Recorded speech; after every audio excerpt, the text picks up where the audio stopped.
প্রতিদিন সন্ধ্যা হলে আমার এমন একটা অবস্থা হয় যে সারাদিনের ক্ষুধাটা আমার এই সন্ধ্যাবেলায় লাগে। মানে এমন একটা অবস্থা হয় যে কি থেকে কি খাবো দিশা পাই না।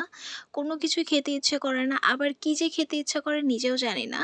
তো আজকে মোমো খাওয়ার ক্রেভিং হচ্ছিল। তো ঝটপট আম্মুকে বলাতে খুব সিম্পলি মোমোগুলো বানিয়ে দিল। যেটা আমি একটু হেল্প করেছি। আর এই যে এটা মোমোর ফাইনাল লুক। এই কয়েকটা আমি বানাইছি। তাই দেখেন আমারগুলোর অবস্থা।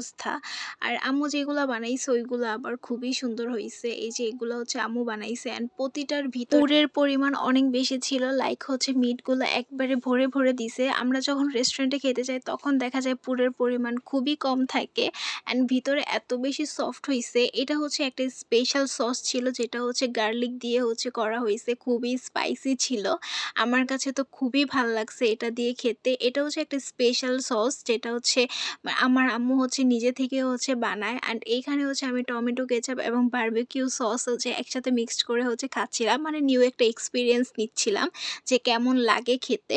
আচ্ছা আপনাদের কাদের কাছে মোমো ভাল লাগে এবং আপনারা কারা, কারা মোমোর লাভার আছেন আমাকে একটু জানাবেন তো আমিও দেখতে চাই আমার ফলোয়ার্সদের মধ্যে কাদের, কাদের মোমো ভালো লাগে। সো আজকের ভিডিওটা এই পর্যন্তই। তো সবাই ভালো থাকবেন, সুস্থ থাকবেন। আল্লাহ হাফিজ। আর আমার পেজটাকে ফলো করতে ভুলবেন না।